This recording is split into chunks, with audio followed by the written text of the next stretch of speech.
not easy to do what you did. You made my men look like a bunch of minimum wage mall cops. That's hurtful. Would you like to tell me where you received your training? Who are you?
But anyways, welcome to Unite. If you're here for the very first time, I would like to say thank you so much for coming.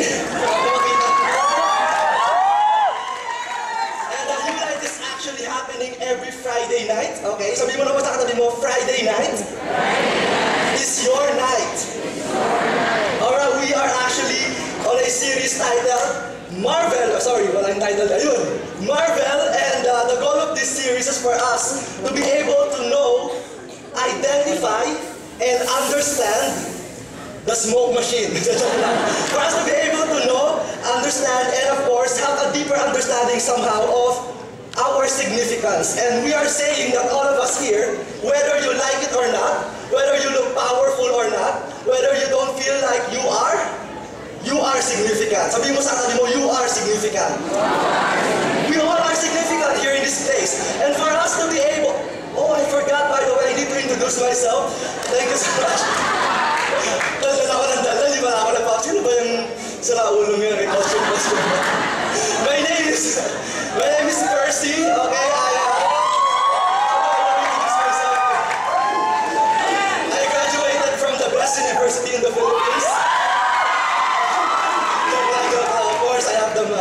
Diba? I always have the best university. I graduated from the Philippine Normal University. PNU, tas mo naman kamay mo. Are you proud to be PNU-an? Siyempre, diba? And sorry nasa akin yung mic. But na-curious lang ako na we are jump back tonight. Ano ba yung mga campuses represented here in this place?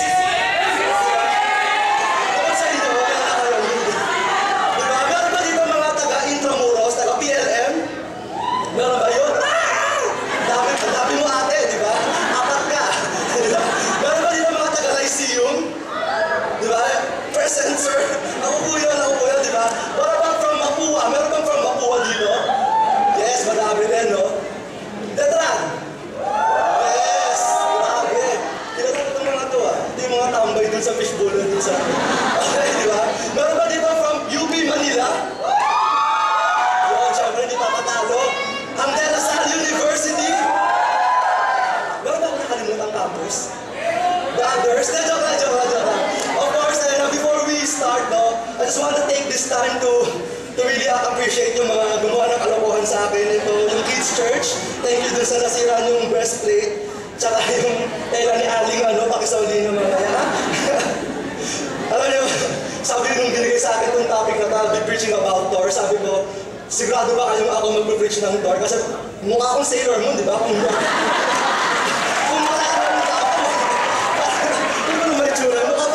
Mukha akong corn, di ba?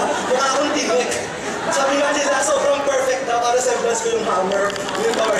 Parang pareho daw kami ng itsura. Anyways, before I start, we're talking about superheroes here in this place. And I just want to take this time to really acknowledge, for me, the real superheroes of our generation today. And I'm talking about our campus campus ministers. So if you're campus ministers, tayo naman kayo. Tayo naman kayo po, para makahiya din kayo with me. Okay, tingnan nyo itong mga to. Itong mga mokong na to. These are students from the School of Campus Ministry, going to full-time ministry, diba? Just like sila Teresa, sila Pastor Daniel, these people have answered God's call to make disciples. You know, for me, these are real superheroes who always go in and out of the campus just to share the gospel to these people. Na-appreciate nyo ba yung mga campus ministers natin? Kaya natin sila. Great job, guys. Thank you for coming. Sige, Ponti, what is every nation vision? Representation dito. Kasama yung teacher dito. And of course, just like what I said, we are in a series called Marvel, and we know the goal of this series. And just to give you a recap or a background of what has been happening here for the past 2 weeks, okay, last week, Pastor Daniel came up here and he talked about, naalala niyo pa ba? He talked about purpose. Diba? He talked about purpose using, si Iron Man. And we are saying here in this place that every superhero has a purpose. For you to be a superhero, kailangan alam mo kung ano yung purpose mo. Okay, meron ba dito like superhero? May kilala ba kayong superhero na hindi niya alam kung bakit siya superhero? Wala namang ganun, di ba? So all superheroes, they know what they need to do. They need to save mankind from this and that. And we're saying that even though we're not superheroes here, we're not superheroes here in this space, all of us needs to identify and of course have an understanding of our purpose. Naniniwala ba kayo doon? Na tayong lahat dito sa place na to, hindi lang tayo basta sumingaw sa mundo, tapos pahala na kung ano mangyari sa atin. Okay, we are created for a purpose. That's what we're saying last week. All of us, kahit yung katabi mo mukhang walang purpose, okay, mukhang sumingaw lang kung saan, may purpose na. Sabi mo sa katabi mo, may purpose na. Diba? May purpose tayo. Why we are created here in this place, meron tayong purpose. That's last week. And then of course, just to give you a background of what will happen next week. Next week, we'll talk about people. Okay? We'll talk about people and we'll use Avengers for that. So I'm really excited to see the culmination of this series. And people, because we're saying that every superhero needs people around them. Wala namang Lone Ranger na superhero, di ba? Yung talagang ikaw na. Yung mga superheroes, meron yung mga friends, di ba? Meron yung mga nagbigay sa kanila ng adimat or superpower, mga anting-anting or whatever, di ba? Those are people. Okay, hindi naman puno yun, di ba? Meron ba ditong superhero na nanggaling sa puno or what? Wala namang ganon, di ba? Si malakas at si maganda, hindi sila superhero. Okay, so yun, people, because we're saying na kahit na tayo, we're not superheroes here in this place, we need people around us. Okay, to support us, to cheer for us, to encourage us, because we believe that the people around us, the people around you affects the flame inside you. Sabi nga ni Pastor Daniel, no? People is really important. And tonight, we'll talk about the very reason why superheroes are called superheroes. And I'm talking about power. Tonight, we'll talk about power. Take power from the superhero. He is not a superhero anymore.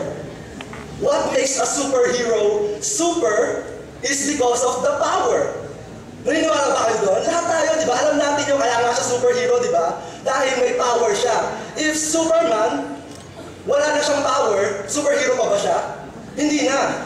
Di ba? Hero na lang siya, bayani, pwedeng barilin sa luneta, parang gano'n. Pero, what makes a superhero super is because of power. Di ba? Power is really important. Di ba? Every time, ayun na, lagot ka, hindi ka dyan, di ba? Huwag kayo makalala. Hindi yan mapagsak sa inyo. Binabagsakan ko lang yung mga hindi nakikinig. So, kung hindi nakikinig, nakama sa iyo. So, I hope you all listen here in this place. Kaya nyo makinig kayo Graduate pa naman ako. And we're saying, asa na nga ako, we're talking about power, di ba? We're saying that this is what makes a superhero, superhero. Okay? Every time I hear the word power, kayo ba, when you hear the word power, what comes in your mind? Di ba? Meron ka bang katabing mukhang superhero dito? Di ba? Meron ka bang katabing mukhang may power? Or amoy may power? Okay, amoy power ka pare, medyo mag-CR ka muna, di ba? Meron ka ba dito katabing mukhang malakas? Malakas kumain, di ba? Malakas kumasal. Alam niyo ba, sa dinami-dami ng superheroes na kilala ko, or hindi lang superheroes, but powerful people, meron lang akong dalawang favorite. Dalawang lagi kong naaalala. One is international, one is is local. And the first one is I'm talking about Hawk. Kilala niyo ba si Hawk? Medyo ibang version lang to. Si Gambino muna pala, diba? Si Gambino, ito yung local version ni Spider-Man. Diba? Yan yung isa sa mga favorite kong superhero. The other one is Hawk. Okay. One of my friends, si Marcus Ologo, nakita ko lang to sa archive, no? And these people, regardless of their past, regardless of their personal lives, because of their power, they are now considered superhero. That is what makes a superhero superhero. That is power. And that's basically what we're going to be talking about tonight. Tonight we'll be dealing with the character of Thor. Who among you seen the movie, Thor? Sige, sino sa inyo hindi nakita yung movie? Hindi napanood yung movie? Sino sa inyo hindi nanonood ng movie talaga? Sino sa inyo first time nakarinig ng word na movie? Ano yung movie? Sino dito kahit anong tanong ko wala kang pakialam sa akin? Diba, mukha lang akong clown dito, no? Thank you sa mga nakanood ng Thor, no? Yung sa mga nakanood ng Thor, we have a background at least of who Thor is. Pero para sa mga hindi kilala, sino ba si Thor? I want us to know who Thor is by watching this video. Alright, that came from the movie. Why are you laughing? Like, bite the beast ako. Di ko na kaya ingat. Yung tayong stapler dito, may mga scratch tape ako dito, and all. Anyways, yung nakita nyo came from the movie Thor. But I want us to understand that this movie version or this depiction of this movie Thor is somehow different from the original Thor. Alam niyo ba yun? Thor is actually the god of thunder. Okay, the god of thunder and lightning and weather and some would say crowds. Diba? He is the Norse god of thunder or galing siya sa Norse mythology. Familiar ba kayo sa Norse mythology? Diba? Norse mythology parang doon galing yung Ragnarok, diba? Norse mythology, for those of you who are not familiar with Norse mythology, para siyang Greek mythology, for example. Familiar ba kayo sa Greek mythology? Diba? Sila Zeus, sila Hercules, and all of those people. Roman mythology, sila Jupiter. Philippine mythology, si Malakas at si Maganda. Walang kinalaman dun yun. Anyways, Norse mythology, galing yung si Thor. Diba? Doon din galing yung day na Thursday. Diba? Thursday, galing siya doon. And just to, ano yung Norse? Ano yung Norse? Norse ba to? Norse? Hindi. Pag sinabing Norse, we're talking about Scandinavian place. Diba? The northwest part of Europe. We're talking about Norway, Sweden, Finland, Denmark, Netherlands, and the northern part of Germany. Ano yung nagsasabi ko? Bahala ka sa buhay mo. Basta yun! That is Scandinavia. Doon galing yung Norse mythology. And I want us to understand na kahit na mythology siya, okay, when we say mythology, this is not real. Hindi siya totoo. Meron ba sa inyo akala totoo si Zeus? Di ba? Totoo kasi worship ko nga siya every day, every night. Hindi totoo si Zeus, di ba? Mythology is something that is not real. It's just a product of the imagination, the culture, and the needs of those people back then. Kaya na-form yung mga kwentong bayan ngayon called mythology. But the thing about mythology is, whether mythology is not real, it reflects the condition of human beings. It reflects the deepest longings of human beings, yung mga nasa heart nila during that time. Okay, and one of the things that is being reflected here is the need or somehow the desire to be powerful. These people would create stories like Thor, like all of these people, because they want to show something that is actually inside of them. Parang ito yung mga longings nila, ito yung mga desires nila, and that is power. Okay, another thing about Thor, si Thor yung nakasakay sa isang chariot na hinihila ng dalawang kambing. Familiar ba kayo doon? Hindi nyo alam yun, no? Yung pangalan ng kambing, yung dalawang kambing na yun, si Tooth Saber, tsaka si Tooth Gnasher. Okay, so sa dinami-dami ng hihila sa chariot, bakit kambing? Hindi ko rin alam. Pero yun yung original story ni Thor, di ba? And we're saying that even though mythology is not real, it reflects who we are inside. Di ba? It reflects our deepest longing for power. And talking about power, all of us here in this place, whether you admit it or not, we want to be powerful.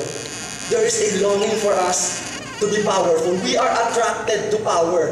Di ba? Ikaw nga gusto mo mga kaibigan mo, mga sikat, di ba? Mga powerful, mga leader. Why? Because we are attracted to a certain degree or level of power. Okay? I just want to ask this question, no? Paano ba ito? Yon. Why are we attracted to power? Bakit ba yung mga tao attracted sa power? The first reason is because of responsibility. Responsibility. We want to change circumstances around us. We feel responsible every time may makikita kang crime and poverty. Na-feel niyo ba yun? Parang kung pwede ko lang baguhin ang mundo. Di ba? We want to feel responsible for what's happening outside. There are some things happening outside na somehow, feeling natin, kailangan baguhin yun. Di ba? And that's the reason we want to be powerful. Di ba? Naalala ko last week, nagkaroon tayo ng survey, ang tanong ni Pastor Daniel, di ba? Kung meron kang superpower, ano yung gusto mong power na yun and why? And kung titignan niyo yung mga sagot doon, most of the answers would fall to this category. They want to change something. They want to do something for the betterment of our society. Diba? I heard someone answer, I want to change Lady Gaga, I want to disciple her, things like that. Diba? Yung mga gano'n, even as weird as that, diba? Because you know Lady Gaga is someone different. Diba? Kaya we want to change this person. We feel responsible for what is happening outside. Diba? We want to correct what is wrong. The second thing is popularity. Popularity. To be significant. We want to be significant. The reason people want power is because they want to be the man or the woman people would look up to. Gusto nilang magpapansin. Parang gano'n, di ba? Gusto ko kilala ko, gusto ko sikat ako, di ba? And this is not to say that those people who aims to have those power are somehow insecure. Hindi naman. That doesn't, fall to that category immediately. But what I'm saying is, there are people who would run for office, run for position, because they want to be well known. They want power. People may be in the government, I don't know. Okay, people who would like to be influential, diba? And not just in terms of yung mga ganong leadership, but even in terms of the physical, diba? People would like to be strong, would go to the gym because they want to be popular. Diba? They want people to recognize them. That is one of the reasons why people want power. And then the last one is victory. Victory, because we want to somehow overcome something inside us. Diba? There's been a struggle, there's been a limitation, there's been something in you na alam mong kailangan mong ma-overcome. Diba? Whether gluttony, okay? Huwag kayong tumingin around. Okay? Whether, alam mo yun, yung struggle mo na ayaw mong maligo, ayaw mong mag-toothbrush everyday. Diba? Even as little as that, diba? You want victory over those things. That's why you want power. Of course, that's exaggerated. But what I'm talking about is somehow struggles inside us. Naniwala ba kayo doon? Okay, we need victory. And all of these things, these are the reasons why we want power in our lives. And when we talk about weakness, we're talking about victory. All of us, we want to overcome a certain weakness in our life. Pag pinag-uusapan natin yung mga weaknesses, okay, we're talking about fear, yung kinakatakutan mo, okay, yung mga somehow worries mo in life, okay, we're talking about insecurity, yung mga alam mong hindi naman ikaw, pero pinipilit mong maging ikaw. We're talking about limitations. Okay, ano ba yung mga limitations natin? Yung talagang hindi ko naman kayang gawin yan eh. Diba? We want to overcome that. We're talking about that as weakness. And the last one is struggle. Yung mga pinagdadaanan natin na paulit-ulit-ulit. Na kahit anong gawin mo, Lord, i-give up ko na to. Pero nangyayari pa rin. Diba? Those things are what we call struggles. Diba? And those things will fall under the category of weakness. Meron ba kayong mga ganon? Huwag nyo na itaas ng kamay nyo, huwag nyo na sabihin nakakahiya. Wala, sige, perfect kayo. Okay, ako na yung makasalanan dito. Diba? Kaya ba, what is our weakness? Sipin nyo na, huwag mong sabihin sa katabi mo, ano ba yung weakness ko? Ano ba yung mga limitations ko today? What are those things that will somehow hinder me to move on in my life? Siya ba? Na-joke lang. Huwag naman sana siya, di ba? You know, I made a survey, ginaya ko si Pastor Daniel. Nag-ask ako doon, sabi ko, what is your greatest weakness? And these are some of the answers of the people. Number one, sabi ni Fiona, kilala niyo to, di ba? Si Fiona, one of my office mates, sabi niya, heat. Okay, weakness na daw kapag mainit. Okay, so lagi siya may bakong yelo sa office and all, na-joke lang. Number two, okay, sabi ni Miko, ano to ka ba Miko? Sabi niya, flying ipis. Sino sa inyo takot sa ipis? Okay, pare-pareho tayo, nabaho kasi ng ipis. I hate ipis. Okay? Ito yung mga weakness nila. Sabi naman ni Patrick Chu, okay, sabi niya, pag nagutom daw siya at kulang sa tulog, yun daw yung weakness niya, di ba? Parang lobat na siya. The next one, sabi ni Aldrin, moving on. Yun daw yung weakness niya. Ang drama mo, sir. Anong issue mo? Okay. Ikaw man si Aldrin, nakilala ko to, friend ko to. Move on ka na, bro. And the last one, na hindi pa pala, sabi niya, kung sino man siya, sabi niya, weakness na to, buffet, kape, tsaka lace. Okay? Yung yung plural ng Netflix. Si chill yan to, di ba? Okay, ano pa yung mga weaknesses ng mga tao around us? Okay, sabi ni Adora, math. Sino ba sa inyo? Weakness na din ang math? Ang gagaling nyo, ayun na. Mamaya papasolve ako sa inyo. Next one. Okay, sabi ni Iman, brown out. Bakit kaya Iman? Bakit brown out? Sa dami ng ginagawa mo, no, mga video, siya pala yung gumagawa ng mga video natin. Pero paano naman natin si wala na, kapag namin sinukan na dalinaran. Pinuyan na ako, di ba? Brown out. Next one. Sabi ni Queenie. Okay, greatest weakness ko siguro pag nagalit sa akin ang buong mundo. Bakit naman nagalit ang buong mundo sa'yo? Anong problema mo? Paranoid dati, ikaw na ang nagpapasan sa mundo. Okay. Sabi ni CJ Olinares, okay, it's the same. Sabi niya, ipis din daw. Pili niya last day of his life na kapag may lumilipad na ipis. And then last one, ito nakakatawa to. Sabi ni Richard, gusto niya, ang weakness na daw, tinapay. Pag wala na daw tinapay, he feels so weak.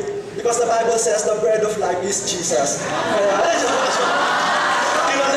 kaya you will feel weak without Jesus, di ba? And let me just ask you this question. Yes, we're talking about weakness here in this place. Do you think it's possible for us to overcome our weakness? Yes. Are you sure? Yes. I beg to differ. Okay?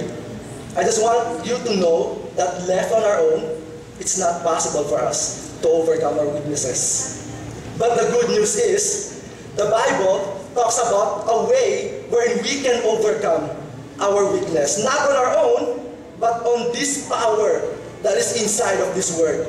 And if you would like to, if you are willing, I want you to open your Bibles to 2 Corinthians chapter 12, verses 9 to 10. 2 Corinthians chapter 12, verses 9 to 10. Okay, it says here, but he said to me, my grace is sufficient for you, for my power is made perfect in weakness. Therefore, I will boast all the more gladly about my weaknesses, so that Christ's power may rest on me. That is why, for Christ's sake, I delight in weaknesses, in insults, in hardships, in persecutions, in difficulties. For when I am weak, then I am so strong. Why don't we just take this time to shortly pray? Father in heaven, we thank you for this opportunity to talk about your word tonight, Father God. Lord, I pray, God, that even as we talk about power, God, Lord, I pray that we will see your power working in our lives, Father God. No longer on our own abilities, but your power and your power alone. In Jesus' name we pray. Amen. This particular scripture, if you have your Bibles with you, this particular scripture was written by Paul. Kilala niyo ba si Paul? Hindi si Paul Katunggal, yung nag-lead ng worship. Si Paul, Apostle Paul, or for others, Saint Paul, si Pablo, the one who wrote, just to give you a background, the one who wrote at least 2/3, of course that's not accurate, but most of the part of the New Testament. Familiar ba kayo sa books like Romans, Galatians, Ephesians, Corinthians, Thessalonians, lahat na lang may ans. Okay, yung mga sinulat, siya yung sumulat, no, di ba? He wrote the biggest part of the New Testament. This person named Paul is actually a scholar in terms of the Torah or the Old Testament, the first 5 books. He memorized that word per word. Ganun siya katindi pagdating sa Bible. Hindi tulad natin, di ba? Isang verse na nakakalimutan natin. Di ba? Si Paul, ibang klase siya, halimaw siya. Kumbaga, hindi lang siya master's PhD or PhD of all PhDs. Basta ganun siya katindi. And talking about the background of Paul, would you think this person is weak? Mukha ba siyang mahina? Talking about all of those credentials. Mukhang hindi, di ba? Pero he's talking about a certain weakness here in this particular passage that somehow he is encountering. And another background about Paul, Paul used to be a persecutor. Di ba? He used to persecute, I like that term, no? Persecute. He used to persecute the Christians or the believers. Okay? No, I'm not promoting anything here, no? Nung hindi pa siya Kristiyano, nung hindi niya pa nakikilala si Lord, ang paborito niyang gawin, pumatay ng mga Kristiyano. Sinong Christians dito? Di ba? Kayo yung mga paboritong patayin ni Paul, di ba? Tayo yun. Sama na naman ako, Christian din ako. Di lang halata. Anyways, di ba? Ito yung hobby ni Paul. He would like to kill. Di ba? He would always persecute those who are believers, di ba, of Christ. But at one point, when he was walking in the roads of Damascus, Acts chapter 9, okay, kung may Bible kayo, basahin nyo na sa bahay, na-encounter na si Lord doon. Suddenly, there was a great light, and that, someone spoke, may narin siyang boses. Tapos sabi niya, Paul, why are you persecuting me? Sabi niya, who are you, my Lord? Diba? Who are you? Tapos my Lord. Kilala niya pala yung kausap niya. That's written in the Bible. Basahin niyo. Sabi niya, who are you, my Lord? Diba?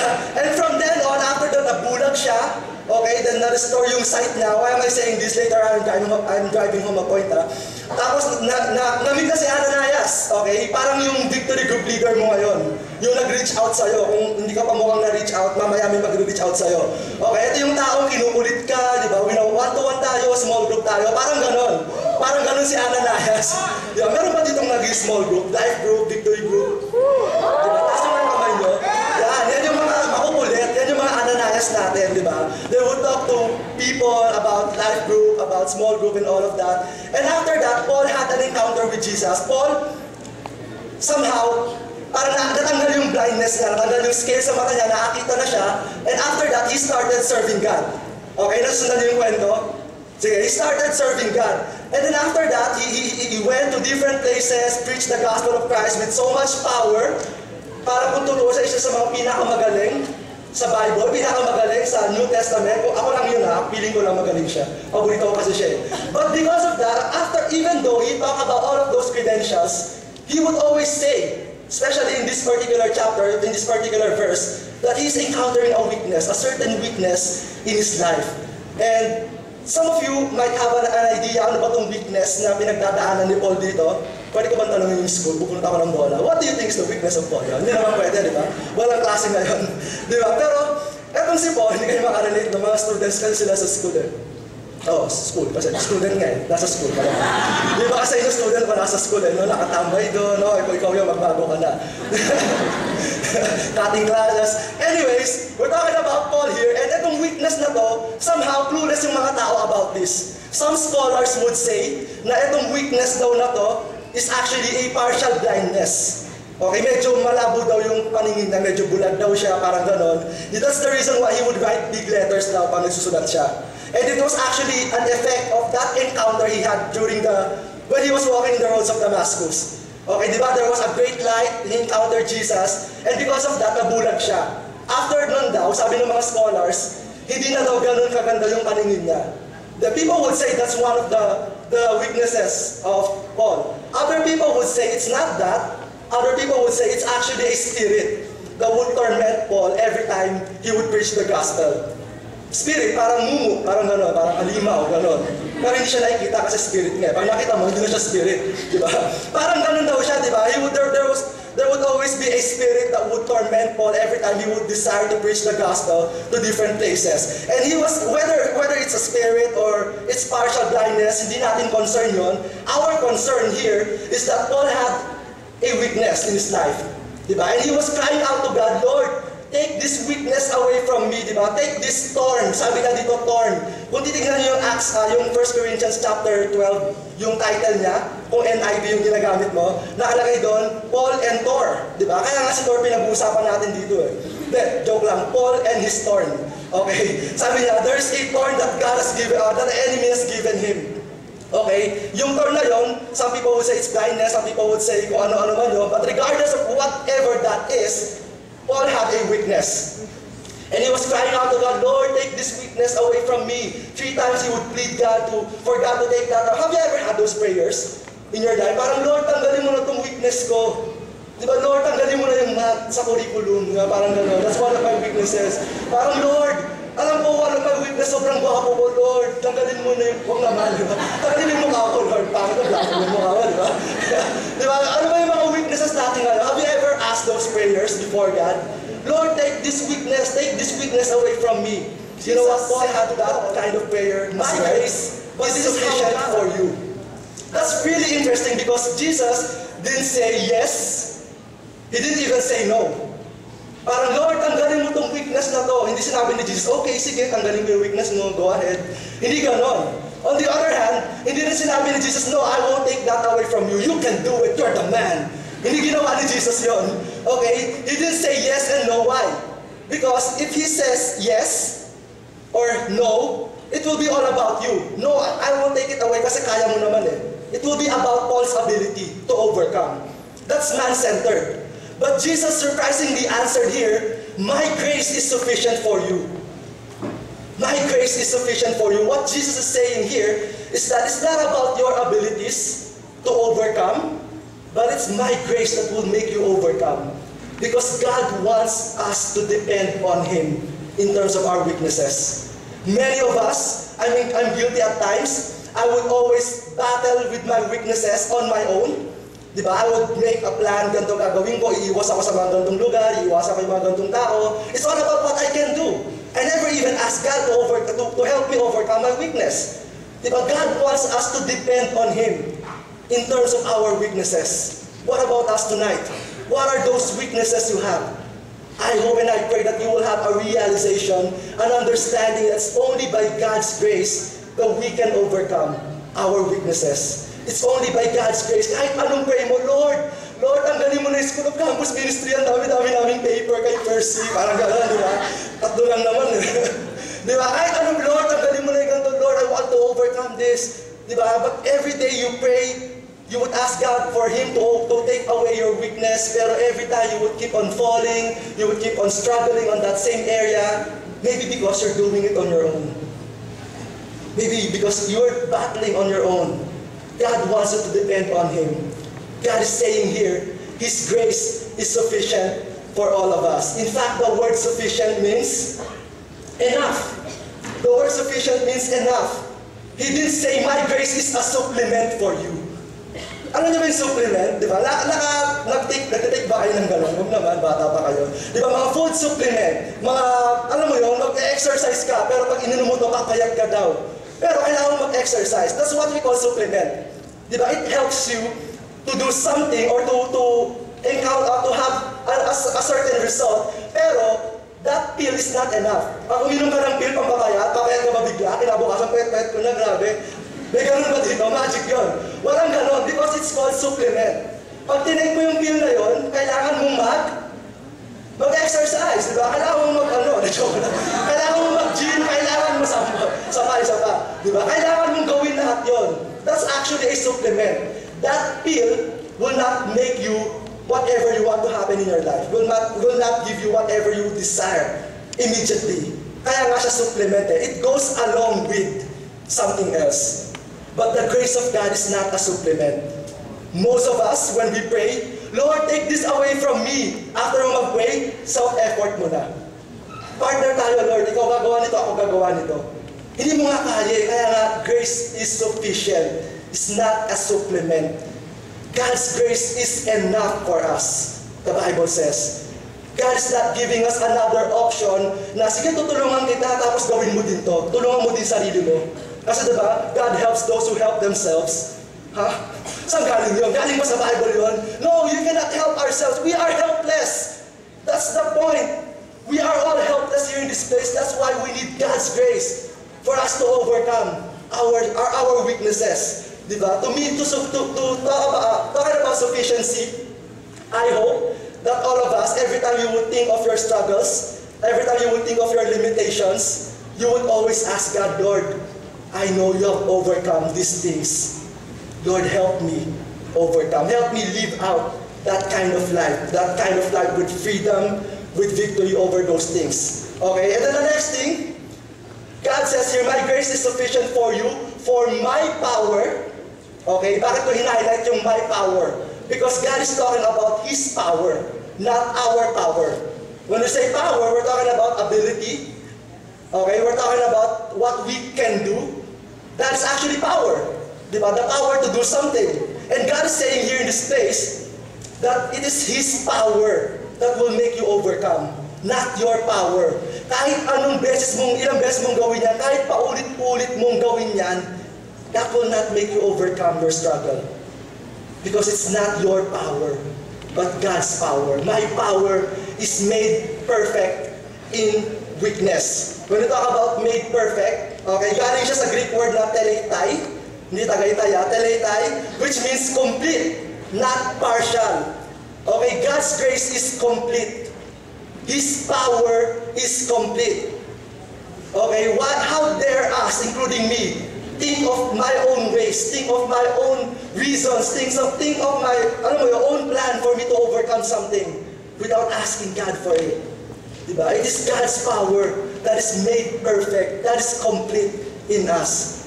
Diba? Kompleto na yun. Why would you still, diba, succumb to any other options if God's power is made perfect in our weaknesses? And then the next thing, in verse 10, that is why for Christ's sake, I delight in weakness, in insults, in hardships, in persecutions, in difficulties, for when I am weak, then I am strong.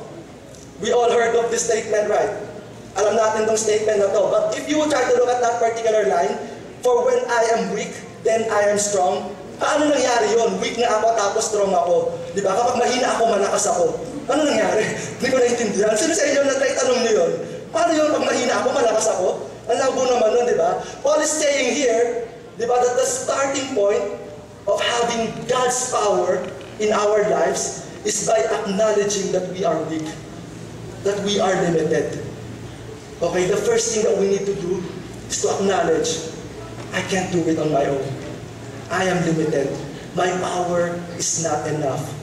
And in that moment, di ba, on that particular moment when you acknowledge I am weak, then God's power will be made perfect in that particular weakness. I hope that even as we talk about power tonight, we will understand, di ba, that power doesn't come from our abilities. Power doesn't come from, where's my hammer? Okay, nilikbit niyo. Power doesn't come from whatever, di ba, efforts that we do, but power comes from God. And it's being made perfect in us every time we acknowledge that we are limited. And we do all of these things just with one motivation, and that is for Christ's sake. We want to improve, don't we? We want to be better. But we want to overcome sin. We want to overcome our limitations. And we do this not because we want to be a better person alone, but for Christ's sake. For Christ's sake. Because I want to honor Christ. I want to bring glory to my God. I hope that that is our ultimate motivation every time, we battle against our weaknesses. Because we want to honor God. We want to bring glory and honor to the name of Jesus. You know what? Before I end, I want us to understand that when we talk about power here in this place, alam niyo ba na mayroong dalawang klase ng power operating in our world today? There are only two powers that's operating in our world today. The power of God and the power of sin. Sin is actually a power. Sin is not just something that you do, something that you commit, but sin is actually a power. Ganun kalakas ang sin. That is why when we talk about sin, we're talking about falling to it. Diba? Narinig niyo ba yung expression na yun? Nag-fall ako sa sin. Bakit ka nag-fall? Kasi it's a power, diba? It's like gravity. There's a strong pull that would make you fall to it. Diba? Sin is a power. And the question is, what is overpowering you today? What is overpowering you today? Talking about these two kinds of power, the power of God and the power of sin, I want us to understand that everything begins in our choice. We all have a choice here in this place. Who would you choose to overpower your life today? Is it the power of God or the power of sin? I hope that you would choose better. You would choose what is better. If you want to choose the power of sin operating in your life, it's up to you. We're not going to force you to do something. But I hope, as you think of it and evaluate your life, where will the power of sin bring you? And where will the power of God bring you? I hope you will see the difference. That is my question for us tonight. What will make you what will you choose to overpower you? Is it the power of sin or the power of God? Let's choose better. Let's choose what will bring honor and glory to our Lord and Savior Jesus Christ. Why don't we all stand up as we pray?